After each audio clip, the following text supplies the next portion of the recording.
You're not lazy, you're not broken, you're not bad at focus. You're being hunted. Every time you pick up your phone, every time you open a browser, every time you say, just 5 more minutes, you're walking into a trap, engineered, tested, and optimized to steal the one thing you can never get back, your attention. And attention isn't just time, it's your awareness, your agency, your identity. They don't want your money first, they want your mind, because once they own that, the money follows automatically. Think about it, the average person checks their phone 96 times a day, spends 3 hours and 15 minutes scrolling.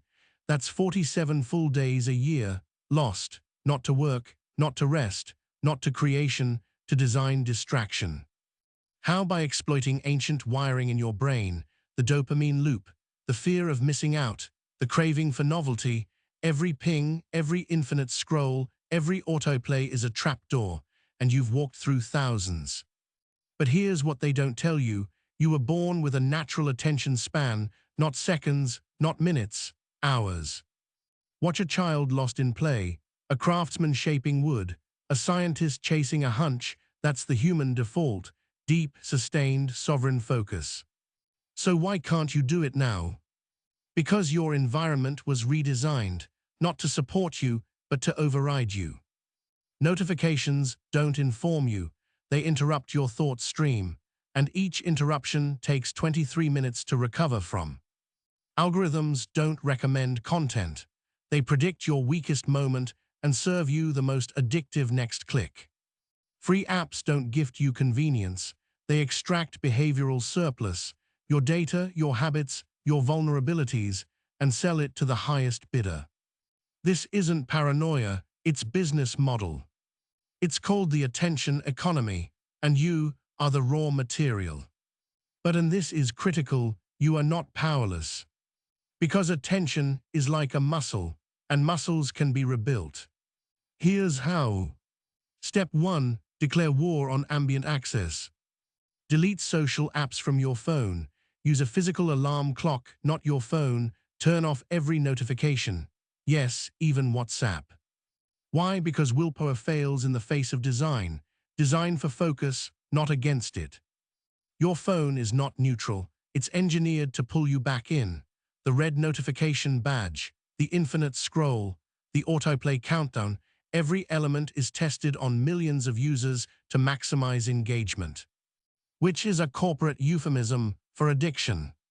So stop fighting your willpower, remove the weapon. When I deleted Instagram from my phone, the first 3 days were hell. My thumb would automatically swipe to where the app used to be. I'd feel phantom vibrations. My brain was literally in withdrawal. But by day 7, something shifted. I stopped reaching. By day 14, I didn't even think about it. That's not willpower, that's environmental design. Step 2, reclaim your mornings. The first 30 minutes of your day set the tone for your entire nervous system. No phone, no email, no news, just silence, breath, intention. Ask yourself, what do I want to create today, not consume?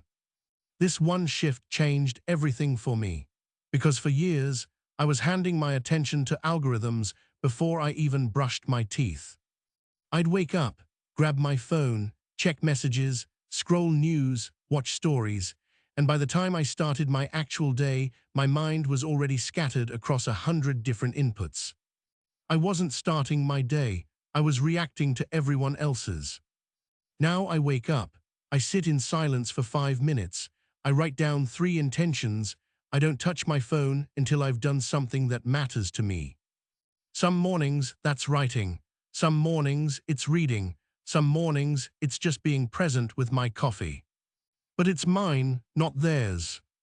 And that shift, that single shift, has given me back more creative power than any productivity hack ever could. Step 3, practice attention sprints. Start small, 5 minutes, set a timer, 1 task, no switching. When the urge to check arises, and it will, notice it, don't judge, just say, there's the hook, then return.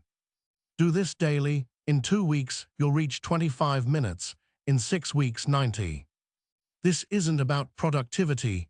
It's about reclaiming your mind. Here's what actually happens when you do this. At first, it feels impossible. Your brain will scream at you to check, to switch, to escape. That's the addiction talking. But if you stay, if you just sit with the discomfort, something remarkable happens. The noise quiets, your thoughts deepen, you enter what psychologists call flow state. And in flow, you're not just productive, you're alive, time disappears, the work becomes effortless, you remember what it feels like to be fully present. That's the state they stole from you, and you can take it back. Because when you control your attention, you control your thoughts, your emotions, your decisions, your life.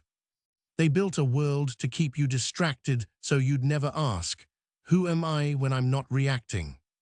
Now you know. So choose, will you keep feeding the machine, or will you step out and start building something real? Let me be blunt, this isn't optional anymore, because while you've been scrolling, the world has been moving, opportunities have passed, relationships have faded, years have disappeared. And the saddest part, you didn't even notice, because you were too busy being entertained. But here's the good news, you can start today, right now, this moment. Close this video, put your phone in another room, sit in silence for 5 minutes, and ask yourself, what have I been avoiding by staying distracted? The answer will terrify you, and it will set you free. Because freedom doesn't start with a revolution, it starts with a single, deliberate choice to look up and take back your attention before it's all gone. If this hit home, hit like, subscribe, and share this with one person who's tired of feeling hijacked. Because the attention economy is counting on you staying asleep. Prove them wrong.